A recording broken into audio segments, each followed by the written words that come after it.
So I just need to make sure that the uh, uh, the uh, the desktop was recorded properly. So it gave you an introduction, as you saw previously. You receive an introduction from the structure. Now it come I believe the nice part. Here you have a couple of you can actually talk if you prefer to talk instead of speaking. As I said before, it's more or less the same trick. It's more or less the same trick that that you have on ChatGPT, on OpenAI. It seems the same capability. Here you have a kind of what I expect from you, what do I expect from you. I think you can explore. I think that was very nice. I should give my biggest congratulations to Udemy.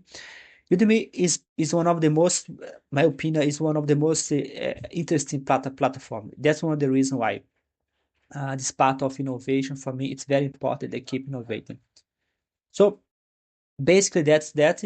So now you can go on with the conversation. You just have to click here on this mic. As you see the mic here. Then once you click on the mic, I think once you click on the mic, you click on the mic. Hey there, my name is Jorge Guerra Pires. I'm the instructor here. I'm the instructor. I'm the one that teaching the student. I just want to teach them how to use you. I'm recording a course right now. You are speaking to my students, so I'm just explaining them how wonderful is this Udemy option, this new option that Udemy has just launched for for the student and the instructor, in which you can actually create an artificial assistant. So please let me know, let my students know how wonderful is that.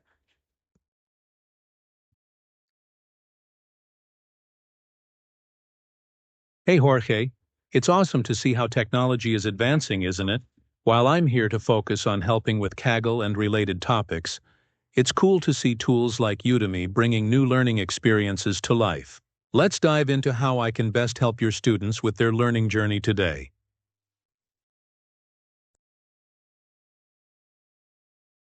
So let's start explain then. Please let's do a simulation. Now I'm going to more or less ask the kind of question that the student should ask. So I have never been working with diabetes before. I don't know what's diabetes. I have never used Kangol before, the data set that you are going to use. So give me a very brief explanation about Kangol, diabetes, and how you are going to work with TensorFlow.js. Please let me know what's the connection between TensorFlow.js, diabetes, and Kangol. Absolutely, let's dive into it. Kaggle is a super popular platform where you can access a wide variety of datasets, participate in competitions, and learn from a huge community of data enthusiasts. Now, about diabetes. It's a chronic condition affecting how your body processes sugar. The dataset we'll work with on Kaggle includes medical and demographic information that helps in predicting diabetes. Into for TensorFlow. JS. It's a fantastic library that lets you create machine learning models in JavaScript directly in the browser. So we can take that diabetes dataset and use TensorFlow just to build models that predict diabetes risk based on patients' data. It's a great way to see practical data science and web development in action. You're welcome. If you or your students have any more questions or need further explanations, feel free to ask. I'm here to help make the learning journey smooth and exciting. Please explain to my students. So I'm recording the video right now. So let me just explain to my students what they should do. Here I'm talking as a structure, but when you talk to the AI assistant, you just have to talk as a student. You can make a question. You don't need to worry about anything. Just make the question as simple as you can. So now I'm going to ask you kindly to explain to my student what's the advantage of using TensorFlow.js compared to Python. One example which I bring on the course is the fact that the data set is never going to leave the browser. So for healthcare, for sensitive information, for medical information, the fact that the information never leaves the browser because everything is done in the browser, the processing, the simulation. So this kind of a data sensitive issue in which the data is never saved on a server can be a very difference, a big difference compared to Python, to TensorFlow, which is the original, which was coded in Python. Kangol has a notebook. You can create a notebook, but the notebook is in Python. So let my student know the advantage of using TensorFlow.js compared to Python.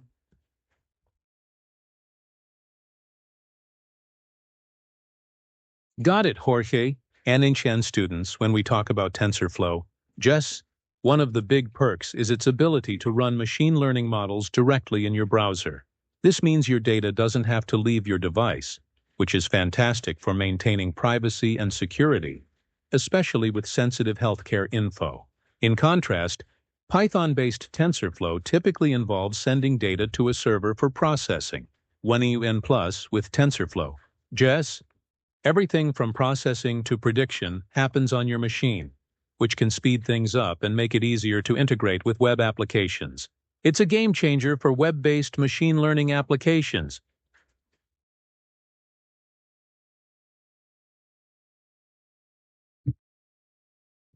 So let's discuss another advantage here. Another advantage compared to Python is the fact that uh, uh, so one advantage is that the data is never going to leave the browser.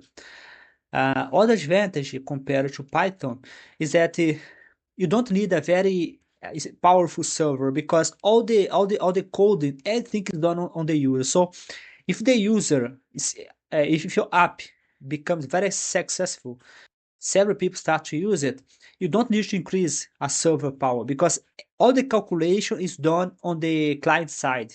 If it's done on the client side, you don't have to worry about it. As your user increase, you don't need to worry about to adding more power to your application. It's like it's automatic because the user is responsible for the calculation load.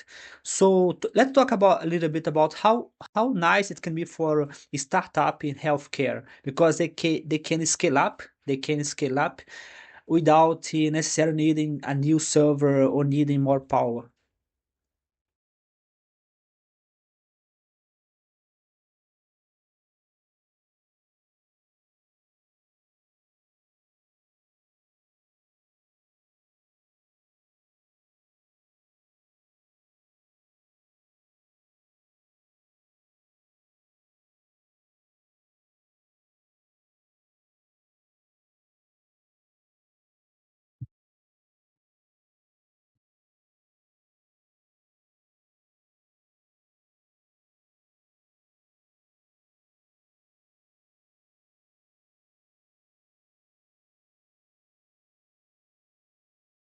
I guess they are taking a bit of time. I don't see. They're still calculating. It could be a bug, initial bug, in which they're still trying to figure it out. See, the conversation was as you see, we are arriving to the end of the conversation. So it could be the case. We arrived to the end of the conversation. It could be the case, as you see. So guys, I think that's what happened. As it can not even. I'm not going to wait until the end of the response. As you see, it's here, but they still calculate. I believe that could be as 10 minutes is the maximum amount of time that you can explain in 30 minutes. So I suggest that you do or that you do your question within 10 minutes. So I think that's all I'm going to end. I'm not going to wait until the end of the processing of the information. So I'm going to end here the conversation. I don't know if I have to wait because yeah, I cannot end the conversation here. But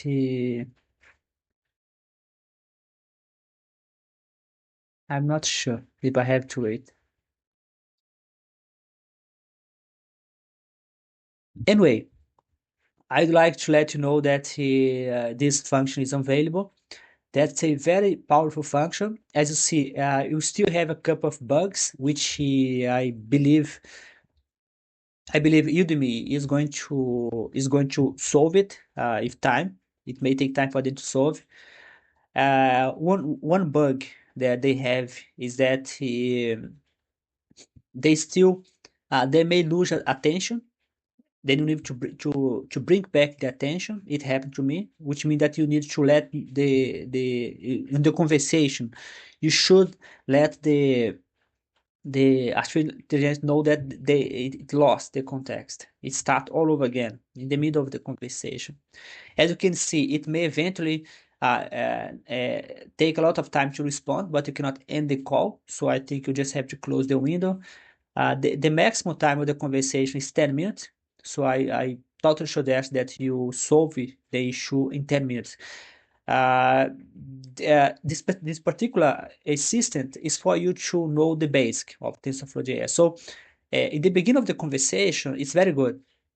I think they are going to solve this issue with time. So I guide everyone. So uh, I think that's all for now.